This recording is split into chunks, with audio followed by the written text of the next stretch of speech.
وَلَقَدْ يَسَّرْنَا الْقُرْآنَ لِلذِّكْرِ فَهَلْ مِن مُّدَّكِرٍ. السلام علیکم ورحمۃ اللہ وبرکاتہ. الحمد للہ رب العالمین والصلاة والسلام علی رسولہ الکریم وعلی آلہ وصحبہ اجمعین. اما بعد، اعوذ باللہ من الشیطان الرجیم. بسم اللہ الرحمن الرحیم. ومن يقنط منكن لله ورسوله وتعمل صالحا تؤتيها أجرها مرتين وأعتدنا لها رزقا كريما. يا نساء النبي لستن كأحد من النساء إن تقيتن فلا تخزعن بالقول فيطمع الذي في قلبه مرض وقلنا قولا معروفا. محترم حاضرین، پیغام قرآن کے سلسلے کو آگے بڑھاتے ہوئے 22واں پارہ آپ کی خدمت میں پیش ہے. کل 21ویں پارے کے اندر سورہ لقمان کے چند بنیادی باتیں آپ کے سامنے صرف اشارتاً اور کنایتاً کرتے ہوئے اس بات کی درخواست میں تمام والدین سے کیا تھا کہ سورہ لقمان کی ان آیات کا مطالعہ آپ ضرور کریں جن آیات میں حضرت لقمان علیہ السلام نے اپنے بچے کو نصیحت کی ہے اور اپنے بیٹے کو تعلیم اور تربیت دی ہے. عقیدہ، اعمال، عبادات، اخلاق، آداب، سماجیات، معاشرت، معاشیات، ان تمام چیزوں کی تعلیم حضرت لقمان نے اپنے بیٹے کو دی ہے. تو ایز والدین ہمیں اور آپ کو چاہیے کہ اپنے بچوں کی تعلیم سورہ لقمان کی ان آیات کی روشنی میں کرنا چاہیے. اس کے بعد سورہ سجدہ بھی باقی تھا اور سورہ احزاب کی کچھ آیتیں 21ویں پارے کے اندر تھیں. تو بس 2-4 باتیں سورہ سجدے کے تعلق سے کہہ کر پھر ہم 22ویں پارے کے اندر سورہ احزاب کے اندر داخل ہو جائیں گے انشاءاللہ. سورہ سجدہ جو ہے یہ مکی سورت ہے، 30 آیات ہیں، 3 رکوع ہے.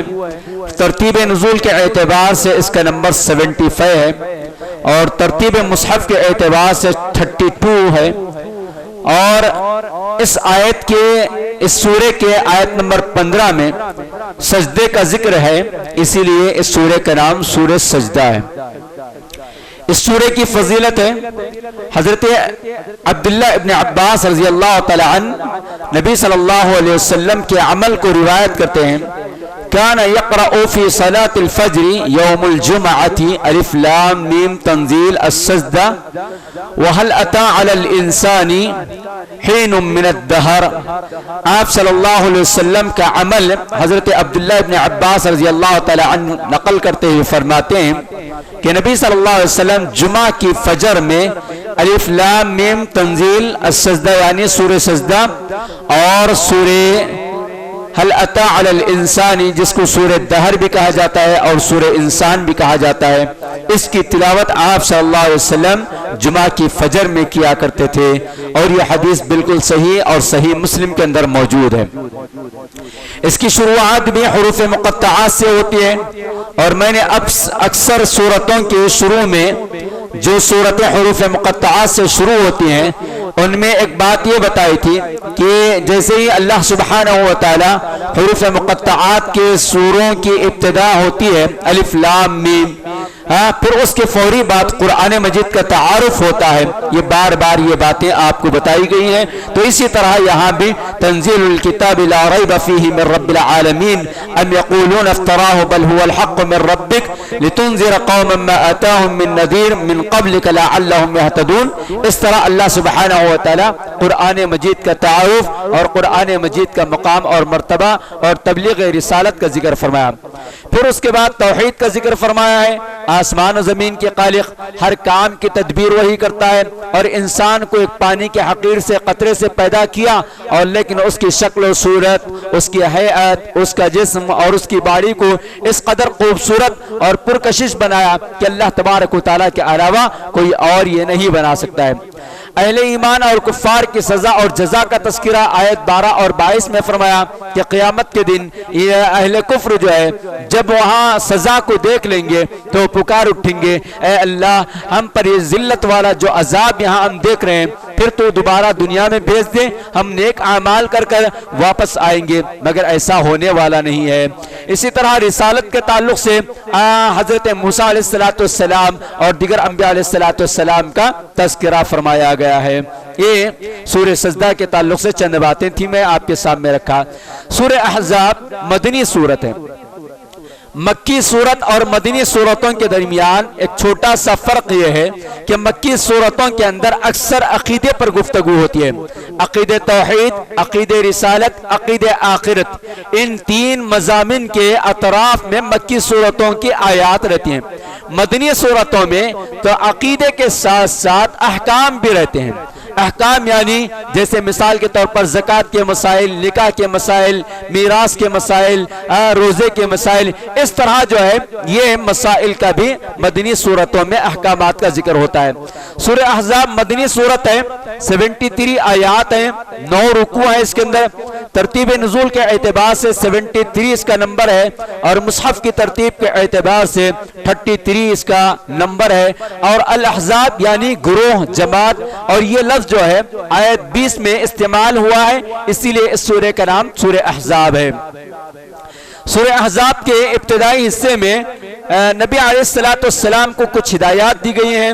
یا ایھا النبی اتق اللہ ولا تطع الکافرین والمنافقین ان اللہ کان علیما حکیما، کہ اللہ کے نبی علیہ السلام اللہ تعالیٰ کا تقوی اختیار کیجئے، کافروں اور منافقوں کی باتوں میں نہ آئے، بے شک اللہ تبارک و تعالیٰ جاننے والا اور حکیم ہے۔ واتبع ما یوحی الیک من ربک ان اللہ کان بما تعملون خبیر۔ اور آپ صلی اللہ علیہ وسلم کو اس بات کی ہدایت دی جا رہی ہے کہ آپ کی جانب اللہ جس چیز کی وحی کر رہا ہے، فرما رہا ہے، اسی کی آپ پیروی کیجئے، بے شک اللہ تبارک و تعالیٰ جاننے والا اور خبر رکھنے والا ہے۔ وتوکل علی اللہ، اور ایک ہدایت آپ صلی اللہ علیہ وسلم کو یہ دی جا رہی ہے کہ اللہ تبارک و تعالیٰ پر بھروسہ کیجئے، توکل کیجئے۔ وکفی باللہ وکیلا، آپ کے لیے اللہ کافی ہے۔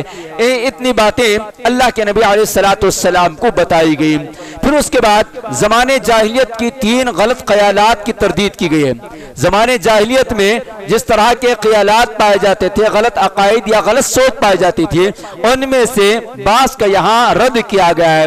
پہلا خیال یہ تھا کہ وہ لوگ کہا کرتے تھے کہ انسان کے اندر 2 دل پائے جاتے ہیں، انسان کے اندر 2 دل پائے جاتے ہیں، تو اللہ تبارک و تعالی نے اس کا رد کرتے ہوئے فرمایا ما جعل اللہ لرجل من قلبین فی جوفہ، کہ کسی بھی انسان کے اندر اللہ تبارک و تعالی ایک جسم کے اندر 2 دل نہیں پیدا فرمایا۔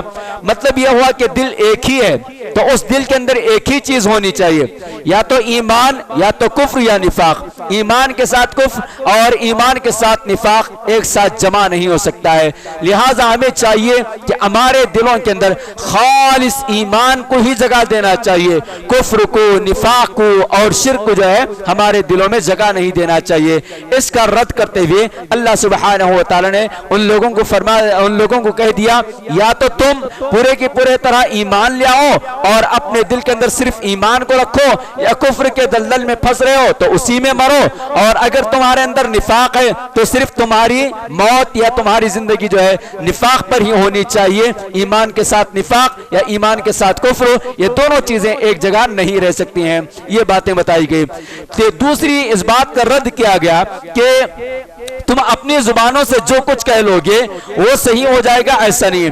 انہی باتوں میں سے ایک بات وہ یہ کہا کرتے تھے کہ اگر اپنی بیوی کو یہ کہہ دے کہ تم میری ماں جیسی ہو، تم میری ماں جیسی ہو، تو اس کو اظہار کہتے ہیں، اس کو زہار کہتے ہیں، اس کو زہار کہتے ہیں، یعنی تم میری ماں جیسی ہو اگر کوئی اپنے بیوی کو کہہ دیتا ہے تو وہ حقیقت میں ماں نہیں بنتی ہے، وہ بیوی ہی رہتی ہے، چاہے تم کچھ بھی بول لو لیکن وہ تمہاری ماں نہیں بن سکتی ہے، اور تمہاری زبانوں سے بولنے کی وجہ سے بیوی جو ہے ماں کے مقام کو نہیں آ سکتی، ماں ہی ہوتی ہے، ماں کا مقام الگ ہے، ماں کا درجہ الگ ہے۔ تو اللہ تبارک و تعالی نے کلمات زہار کے بارے میں اس بات کا اظہار فرما دیا کہ تمہاری زبان جس کو حلال کر لے یا جس کو حرام کر لے ایسا نہیں ہو سکتا ہے، یہ صرف تمہاری زبانی قرض ہے اور اس کا کوئی فائدہ نہیں ہے۔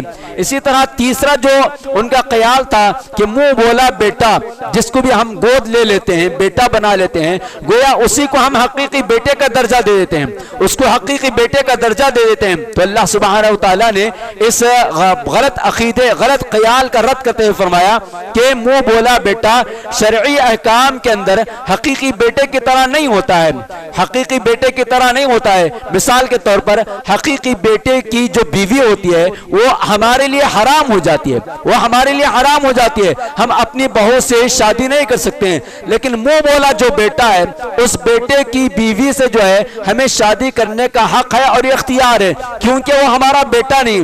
اسی طرح وراثت کے اندر جو ہے حقیقی بیٹے کے لیے جو احکامات ہیں وہ غیر حقیقی بیٹا منہ بولے بیٹے کے لیے نہیں، البتہ منہ بولے بیٹے کے لیے وصیت کر سکتے ہیں اور اتنی ہی وصیت کر سکتے ہیں جتنا وصیت کرنے کا ہمیں حکم دیا گیا ہے۔ خود نبی علیہ السلام کے ساتھ جو واقعہ پیش آیا، آپ علیہ السلام کے جو غلام تھے زید بن حارثہ جن کو آپ صلی اللہ علیہ وسلم اپنے بیٹے کی طرح دیکھتے تھے، تو اللہ تبارک و تعالیٰ نے یہاں اسی بات کا رد کر دیا کہ اسی بات کا رد کرتے ہوئے کہ منہ بولا بیٹا جو ہے وہ تمہارا حقیقی بیٹا نہیں ہو سکتا ہے، وہ زید بن حارثہ ہی ہو سکتا ہے، وہ زید بن محمد نہیں ہو سکتا ہے، وہ زید بن حارثہ ہی ہو سکتا ہے، وہ زید بن محمد نہیں ہو سکتا ہے۔ افسوس کی بات یہ ہے کہ آج کے اس دور میں بھی بہت سارے لوگ جو ہے لے پالک لے لیتے ہیں، اپنا بیٹا بنا لیتے ہیں، اپنی بیٹی بنا لیتے ہیں اور اس کو جو ہے اپنا نام دے دیتے ہیں، تو یہ غلط ہے۔ اس کے باپ کا جو نام ہوگا وہی نام ہوگا، اس کے ماں کا جو نام ہوگا وہی نام ہوگا، نہ آپ اپنا نام جوڑ سکتے ہیں، نہ وراثت کے اندر آپ کا حقیقی بیٹا اور حقیقی بیٹی کے لیے جو احکامات ہیں آپ اس پر لاگو نہیں کر سکتے ہیں۔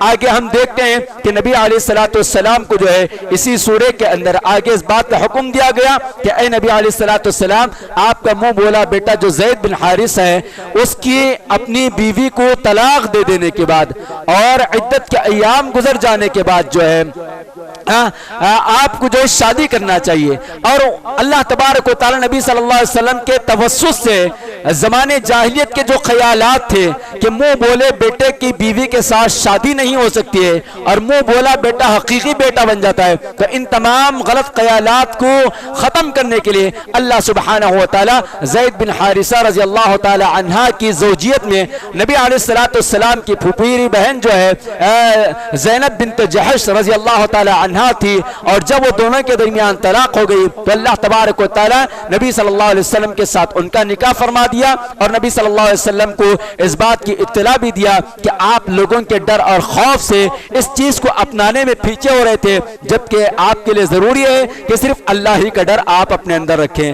پھر اس کے بعد آیت 9 سے 25 تک دو غزوات کا ذکر یہاں کیا جا رہا ہے، ایک غزوہ احزاب ہے اور دوسرا جو ہے غزوہ بنو قریظہ کا ذکر کیا جا رہا ہے۔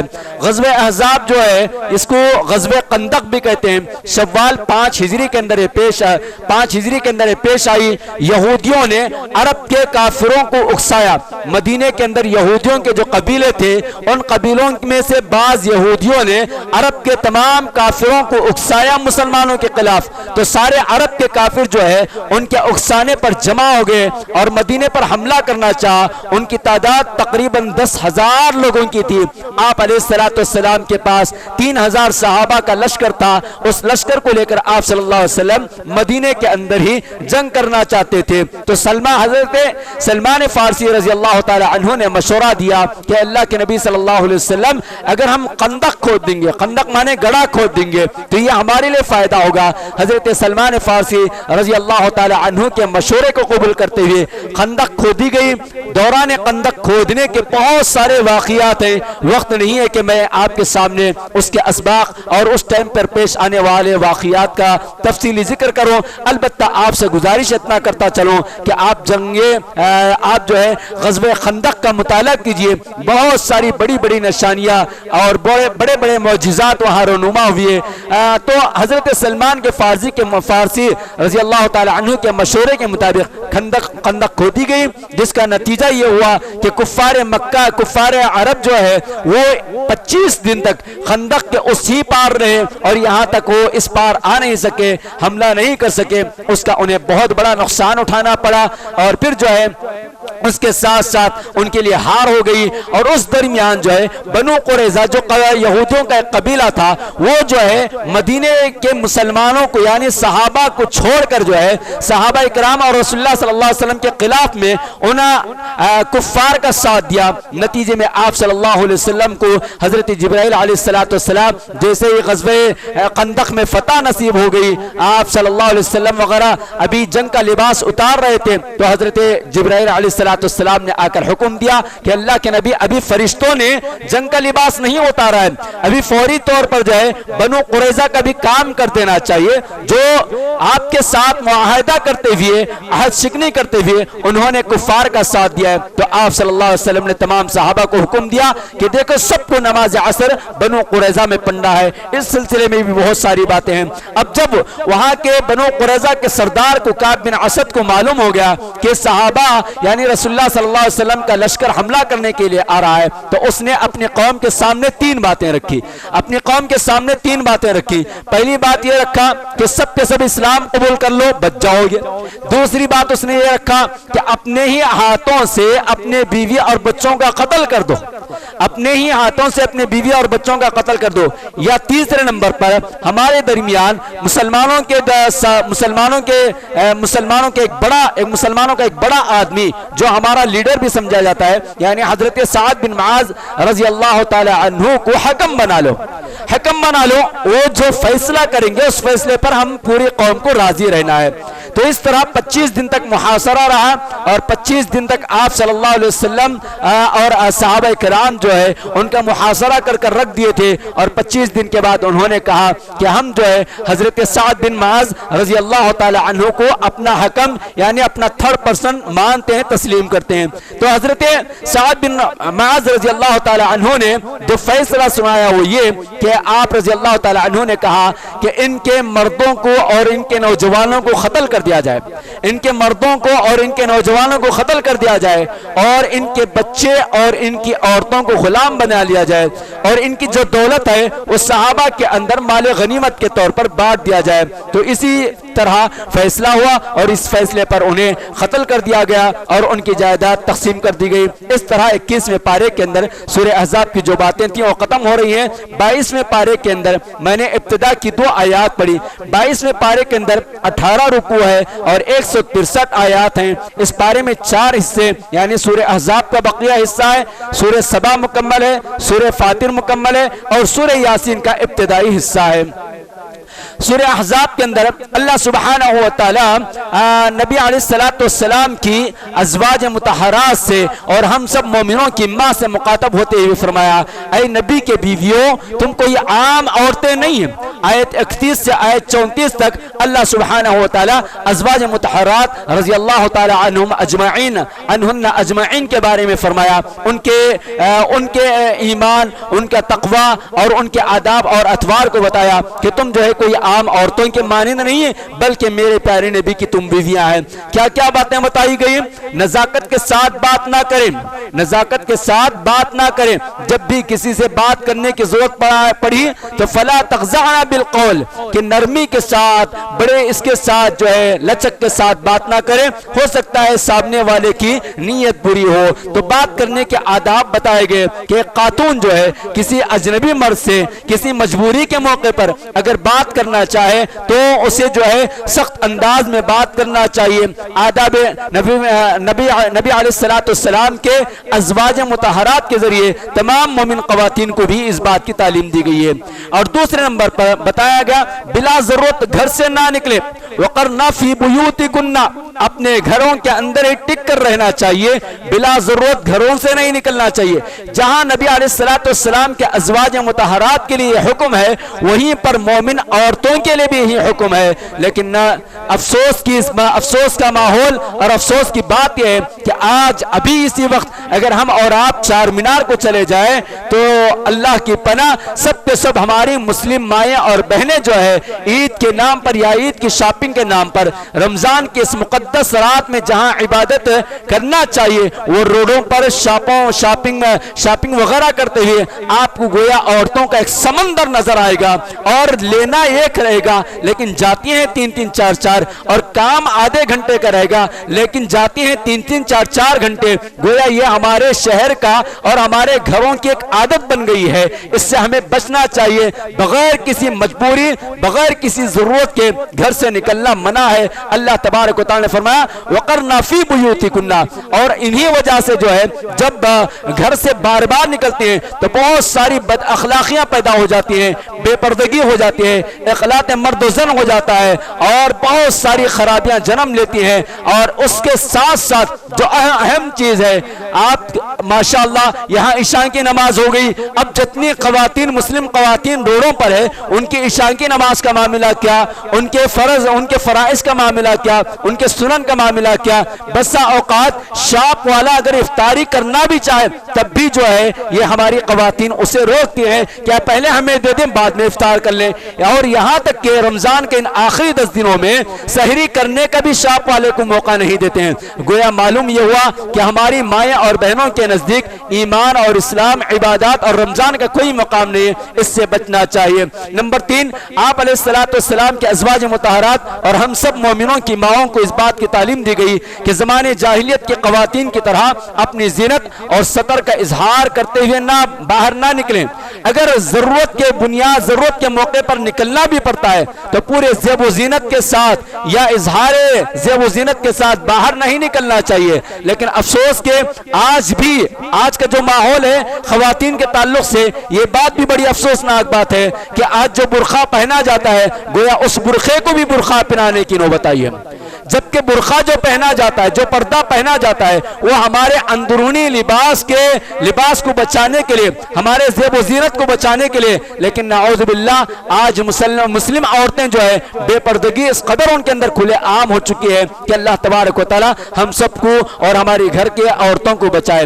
نمبر 4، آپ علیہ السلام کے ازواج مطہرات کو اور تمام مومنوں کی ماں کو اس بات کی تعلیم دی جا رہی ہے کہ نماز کی پابندی کرے، زکوٰۃ ادا کرے، اللہ اور اس کے رسول کی اطاعت کرے، قرآنی آیات کی تلاوت اور احادیث کا مذاکرہ کیا کرے۔ گویا خواتین کے لیے اس بات کی تعلیم دی جا رہی ہے کہ تم اپنے گھروں کے اندر سکونت اختیار کرتے ہوئے گھروں کی ضروریات کو پوری کرنے کے بعد نمازوں کی پابندی، زکوٰۃ کی ادائیگی کے راستے، اللہ اور اس کے رسول کی اطاعت ہر میدان میں، اور قرآن کریم کی تعلیم اور احادیث رسول علیہ السلام کی تعلیم کے اندر مصروف ہونا چاہیے۔ ایک علمی مسئلہ یہاں یہ بتایا جا رہا ہے کہ اللہ تبارک و تعالیٰ نے نبی علیہ السلام کے ازواج کو جو ہے نبی علیہ السلام کی بیویوں کو اللہ تبارک و تعالیٰ آیت 34 تک جہاں بیان فرمایا اس میں اہل البیت کا لفظ آیا۔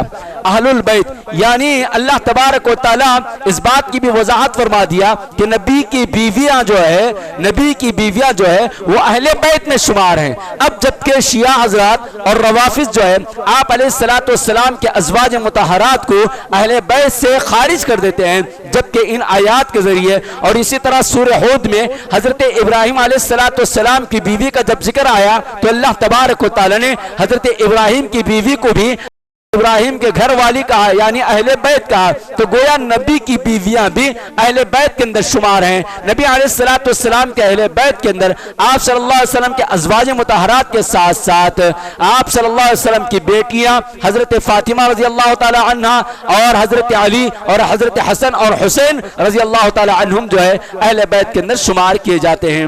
پھر اس کے بعد جو ہے مسلمانوں کی 10 صفات ذکر کی گئی ہیں، مسلمانوں کی 10 صفات ذکر کی گئی ہیں، مسلمان مرد اور مسلمان عورتیں۔ دیکھیں یہاں بھی اللہ تبارک و تعالیٰ نے جنس کا خیال رکھا ہے، صرف اللہ نے یہ نہیں فرمایا کہ مسلمان بلکہ مسلمان مرد مسلمان عورت، مسلمان مرد مسلمان عورت۔ اللہ نے فرمایا ان المسلمین والمسلمات والمؤمنین والمؤمنات والمؤمنین والمؤمنات والقانتین والقانتات والصادقین والصادقات والصابرین والصابرات والخاشعین والخاشعات والخاشعات والمتصدقين والمتصدقات والصائمين والصائمات والحافظين فروجهم والحافظات والذاكرين الله كثيرا والذاكرات أعد الله لهم مغفرة وأجرا عظيما. سبحان اللہ.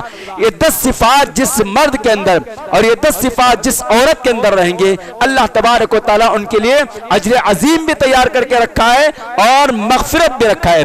مغفرت بھی کرے گا اور اجر عظیم بھی عطا فرمائے گا. وہ 10 صفات کیا ہیں؟ آیت میں نے آپ کے سامنے پڑھی. ان المسلمین والمسلمات یعنی اسلام کامل ہونا چاہیے. دوسرے نمبر پر والمؤمنین والمؤمنات ایمان کامل ہونا چاہیے. اور والقانتات فرمانبرداری ہونی چاہیے. والصادقات راست گوئی ہونی چاہیے یعنی ہماری زبان سے نکلے تو سچائی نکلے اور صحیح بات نکلے. جھوٹ سے، غیبت سے، چاڑی چغلیوں سے، جتنی گندی باتیں ہیں ان سب سے بچنا چاہیے. اور صبر کرنے والے مرد اور صبر کرنے والی عورتیں، خشوع اختیار کرنے والے مرد اور خشوع اختیار کرنے والی عورتیں. اور 7ویں نمبر پر انفاق یعنی اللہ تعالیٰ کے راستے میں خرچ کرنے والے مرد، اللہ تعالیٰ کے راستے میں خرچ کرنے والی عورتیں. اور 8ویں نمبر پر روزہ رکھنے والے مرد اور روزہ رکھنے والی عورتیں. اور نمبر 9 پاک دامانی کا احتیاط، پاک دامانی کے ساتھ رہنے والے مرد اور پاک دامانی کا خیال کرنے والی عورتیں. اور کثرت سے ذکر کرنے والے مرد اور کثرت سے ذکر کرنے والی عورتیں. گویا یہ 10 باتیں بتائی گئی ہیں تو کوشش کیجئے کہ ہمارے اندر یہ 10 باتیں ہونی چاہیے. مسلمانوں کے اندر اگر یہ 10 صفات آ گئے تو اللہ تبارک و تعالیٰ کی جانب سے 2 انعامات ہیں.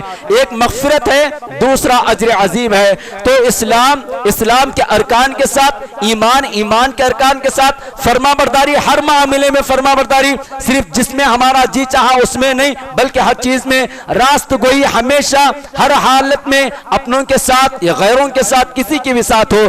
صبر جو ہے تینوں حالتوں میں کرنا چاہیے. مصیبت میں بھی کرنا چاہیے صبر، اور اللہ تعالیٰ کی اطاعت میں بھی صبر کرنا چاہیے، اور معصیت سے بچنے کے لیے بھی صبر کرنا چاہیے. خشوع اور خضوع تمام عبادات میں ہونی چاہیے. اور انفاق اللہ تبارک و تعالیٰ جو کچھ بھی دولت ہمیں دیا ہے ہر حال میں اللہ تعالیٰ کے راستے میں خرچ کرنا چاہیے. صرف خوشحالی میں نہیں بلکہ تنگ دستی کے اندر بھی روزوں کا اہتمام کرنا چاہیے. روزوں کے ارکان کے ساتھ، روزوں کے آداب کے ساتھ، روزوں کے شرائط کے ساتھ. اور پاک دامانی یعنی اپنی عزت و آبرو اور اپنی شرم و حیا کی پوری طرح حفاظت کرنا چاہیے.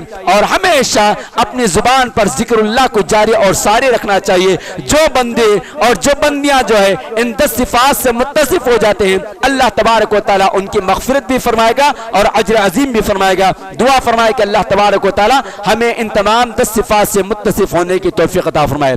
اور تیسرا نمبر پر نکاح رسول یعنی آپ کے سامنے پہلے ہی بتا دیا کہ منہ بولا بیٹا جو ہے اس کی بیوی سے نکاح کا معاملہ جو تھا وہ مسئلہ یہاں سورہ احزاب کے آیات میں اللہ تبارک و تعالیٰ نے بتا دیا کہ جب حضرت زید بن حارثہ رضی اللہ عنہ اور آپ کی پھوپھی ذات بہن حضرت زینب بنت جحش رضی اللہ عنہ کے درمیان نباہ نہ ہو سکا اور ان کے درمیان جدائی واقع ہو گئی تو اللہ کے حکم سے خود آپ صلی اللہ علیہ وسلم نے حضرت زینب سے نکاح کر لیا. اس کا تذکرہ اللہ تبارک و تعالیٰ آیت 37 سے آیت 40 تک بتایا. اور اسی درمیان آپ صلی اللہ علیہ وسلم کا ایک تعارف یہ بتایا کہ آپ جو ہے خاتم النبیین ہیں، آپ جو ہے کسی بھی مردوں کے باپ نہیں ہیں بلکہ آپ صلی اللہ علیہ وسلم خاتم النبیین ہیں. اور آپ صلی اللہ علیہ وسلم کے خصوصی عادات کا اور آپ صلی اللہ علیہ وسلم کے خصوصی صفات کا تذکرہ کرتے ہوئے فرمایا کہ نبی اور رسول جو ہے ان کے لیے خصوصیت ہے. نبی، رسول اور دعات کے لیے یہ خاص صفت بتائی گئی. وَيَخْشَوْنَهُ وَلَا يَخْشَوْنَ أَحَدًا إِلَّا اللَّهُ. اللہ تبارک و تعالیٰ کے علاوہ کسی سے نہیں ڈرتے ہیں. تو ہمیں سماج سے، ماحول سے نہیں ڈرنا چاہیے بلکہ ہمیں اسی چیزوں پر عمل کرنا چاہیے جن باتوں کا اللہ سبحانہ و تعالیٰ نے حکم دیا. اہل ایمان سے مخاطب اور بشارتیں اللہ تبارک و تعالیٰ نے آیت 41 سے 44 تک بتایا ہے. اور پھر اس کے بعد اللہ کے نبی علیہ الصلوۃ والسلام پر اللہ تبارک و تعالیٰ خود درود بھیجتا ہے، ملائکہ درود بھیجتے ہیں. تو اس طرح ہم ایمان والوں کو بھی درود بھیجنے کا حکم دیتے ہوئے اللہ نے فرمایا ان اللہ